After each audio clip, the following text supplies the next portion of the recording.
नमस्कार। आज के एपिसोड में चूँकि कि हाई स्कूल और इंटरमीडिएट का एग्जामिनेशन चल रहा है या होने वाला है, तो उसमें बहुत महत्वपूर्ण एक हिस्सा ये भी हो जाता है कि जब भी अंग्रेजी का पेपर आता है, तो अब जो ट्रेंड बदला है, तो उसमें बहुत कुछ आपको डिजिटली हो गया है और उसमें ये दिखाया जाता है कि पहले जो पत्र आप लिखते थे अंतर्देशीय पोस्ट कार्ड या लिफाफे के अंतर्गत, अब तो मैसेज आ गया है। फिर भी आपको कुछ जो ट्रेडिशनल प्रश्न है, जैसे पैराग्राफ राइटिंग हुआ, अब ऐसे के बदले में पैराग्राफ राइटिंग आ गया। पहले लंबा लंबा ऐसे होता था, 300 शब्दों का, 500 शब्दों का, लेकिन अब 100 शब्दों का और 200 शब्दों का क्लास वाइज आपको पैराग्राफ लिखने को आ जाता है। साथ ही में अब आपको जो पत्र लिखने के लिए आता है, एज ए मैसेज आप पत्र भी लिखते हैं या आपके पास भी पत्र आते हैं, उसको भी लिखना है। तो अब हम इसको सीखेंगे कि आखिर उस मैसेज में किस तरह से हम पत्र लिखें ताकि कि हमको पूरा से पूरा अंक प्राप्त हो सके और हम परीक्षा में अच्छा कर सकें। अब यहाँ पर बच्चों का सोच ये भी हो जाता है कि जैसे हमको एक क्वेश्चन दिया गया है कि write a letter to your father requesting him to send you some money to buy some good books, यानी अपने पिताजी के पास एक पत्र लिखिए जिसमें आपके द्वारा 500 रुपये का डिमांड किया गया हो ताकि कि आप कुछ अच्छी पुस्तकें खरीद सके जो कि परीक्षा के में आपके लिए सहायक हो सके। तो अब यहाँ पर हमें कैसे लिखना है, तो कई एक पॉइंट इसमें होते हैं। जैसे कि पत्र जब आता है तो हम किसके पास लिख रहे हैं, जैसे रिस्पेक्टेड फादर है, हम फादर के पास लिखते हैं तो उनको इंगित क्या करते हैं हम, रिस्पेक्टेड फादर। उसमें आगे हम प्रणाम भी लिख सकते हैं या और कुछ लिख सकते हैं, शो कर सकते हैं अपने रिस्पेक्ट दर्शाने के लिए।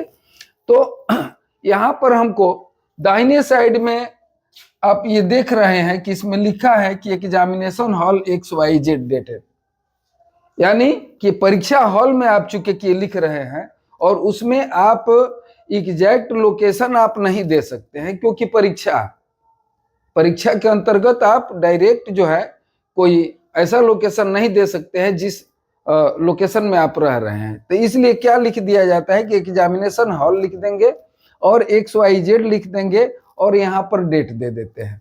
उससे यह साबित होता है कि बच्चा लिखना जानता है, उसके क्राइटेरिया को समझ रहा है कहाँ पर हमें क्या लिखना है। दूसरी चीज है कि कुछ नंबर तो आपको इस पर बटा होता है प्रश्नानुसार। जैसे मान लीजिए कि उसमें पूर्णांक दिया है कि 10 नंबर, तो 10 नंबर में 1 नंबर तो ये आपको हासिल कर सकता है, 2 नंबर हासिल कर सकता है। दूसरी चीज ये है कि आप जो ये रिस्पेक्टेड फादर लिखे, इस पर भी आपका अंक निर्धारित है। मान लीजिए कि हम बहुत कुछ नहीं लिख पा रहे हैं, लेकिन ये कुछ चीजें ऐसी हैं जिसको लिखने से आपको अच्छे नंबर आ सकते हैं।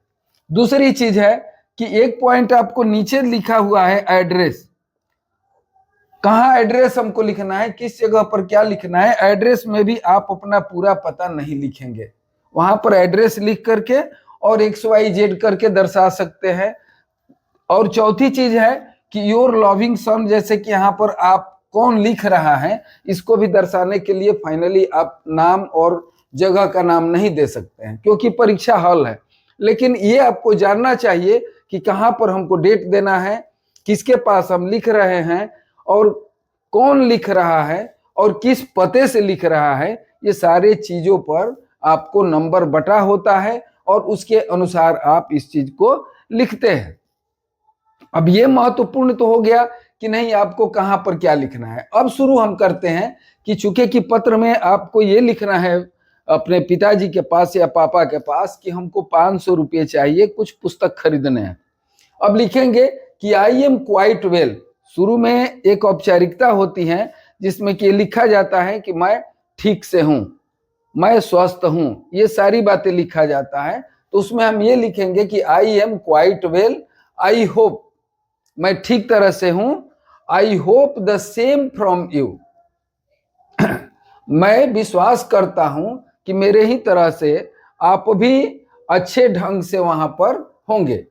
The latest news is that my annual examination programme has been out. और तत्कालिक ये चीज है, एक नया अपडेट आया है हमारे पास, जो नया समाचार है उसमें ये है कि हम लोगों के परीक्षा का प्रोग्राम आउट हो गया है, यानी निश्चित हो गया है मेरे तक प्रोग्राम का कई तारीख को कौन सा परीक्षा है, जिसमें कि हमारा पूरा कार्यक्रम निर्धारित है, वो हम लोगों को मिल चुका है। अब यहां पर यह दिखाना है कि I need some good and important books. मेरी जरूरत क्या है? कुछ अच्छी और महत्वपूर्ण पुस्तकों की जरूरत है। व्हिच डोंट आई हैव, जो पुस्तकें मेरे पास नहीं है। अब अगला लाइन हमको ये लिखना है कि प्लीज, यानी ये प्लीज पर भी आपका नंबर दर्शाता है कि अगर हम किसी से कोई चीज मांग रहे हैं तो कृपया तो जरूर लिखना होगा। उसको टाइट होकर के ऑर्डर नहीं आप देंगे, इसलिए यहां पर लिखना होगा कि प्लीज सेंड मी 500 रुपीज। यहां पर हमें 500 रुपए जो अक्षरों में लिखा है, फिर कोष्टक दे करके हमको ये लिख देना है अंकों में, न्यूमेरिक रूप में आप लिखेंगे कि 500 rupees for by these books, यानी 500 रुपया हमको भेज दीजिए ताकि कि ये हम पुस्तकों को खरीद सके जो कि मेरे पास नहीं है। अब उसके आगे लाइन हम लिखेंगे कि I can do better in this examination with help of this books. और ये भी हमको दर्शाना है कि मैं इन पुस्तकों के सहारे, आई कैन डू बेटर, जितना मैं अभी तो अच्छा हूं, लेकिन अगर ये सारी पुस्तकें अगर खरीद लेता हूं तो और भी हम अच्छा कर सकते हैं। With help of this books, इन पुस्तकों के सहारे, अगर इस पुस्तकों की मदद मिल जाए तो हम बहुत कुछ अच्छा और कर सकते हैं। अब यहां तक आपने अपनी बात बता दिया और अपनी डिमांड को उनसे कर दिया। अब इसका अंतिम चरण जो है, इस पर भी आपको कुछ नंबर निर्धारित होते हैं कि आप उनको लास्ट में क्या कह करके आप अपने पत्र का समापन कर रहे हैं। With my best regards to you, यानी मेरी आपके लिए बहुत अच्छा भावना है। मदर एंड एल्डर्स, यानी आपके लिए और माँ के लिए, और साथ में जो बड़े हैं उनको मैं नमन करता हूं, यानी प्रणाम करता हूं, उनका आदर देता हूं। लव फॉर यंगर्स, और जो हमारे छोटे, हमसे जो छोटे हैं उनको बहुत सारा प्यार। आप ऐसे भी हिंदी में भी लिखते हैं, तो लिखते हैं कि बड़ों को प्रणाम और छोटों को आशीर्वाद। उसी सेंस में यहाँ पर लिखा जाता है कि विद माई बेस्ट रिगार्ड्स, जितना भी हम अच्छा से अच्छा आपको रिगार्ड दे सकते हैं, आपके लिए है, माँ के लिए है और बड़ों के लिए है, और लव फॉर यंगर्स, और छोटों के लिए बहुत सारा ढेर सारा प्यार हो। अब नीचे दाहिने साइड में आपको लिखना है कि योर लविंग सन, चूंकि कि पापा के पास लिख रहे हैं अपना ये पत्र, तो आपको लिखना है कि आपका प्यारा पुत्र, यानी कि आपको अपने लिए भी ये दर्शाना है कि नहीं, आपके लिए हम प्यारे हैं।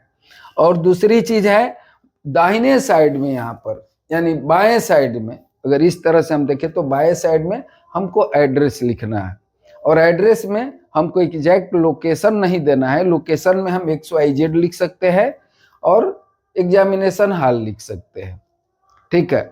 अब यहाँ पर देखिए, ये एड्रेस में भी हमको XYZ लिखना है और यहाँ पर भी लिखना है।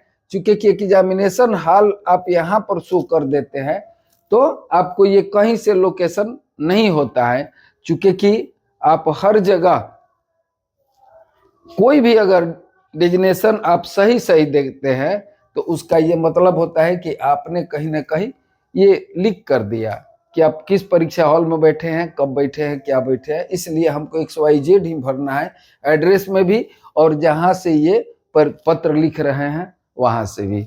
तो इस तरह से हम कुछ सावधानियां बरतेंगे और उसको लिखेंगे तो हम अच्छा मार्क्स भी ऑब्टेन कर सकते हैं और बहुत बढ़िया हम परीक्षा में भी कर सकते हैं।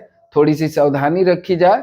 और सबसे बड़ी चीज है कि आप लोग जो भी बच्चे परीक्षा दे रहे हैं, राइटिंग पर अपना अवश्य ध्यान दें, क्योंकि एग्जामिनर सबसे पहले राइटिंग को ही देखता है, और दूसरी चीज है कि इसके क्राइटेरिया को देखता है कि आपको लिखने का ढंग सही है कि नहीं। अगर ये दोनों काम आपने कर दिया तो मैटर बीच में कुछ इधर उधर भी हो जाएगा तो आपको पूरा का पूरा अंक प्राप्त हो जाता है, और टीचर आपको कुछ ना कुछ अच्छा नंबर ही दे के जाता है।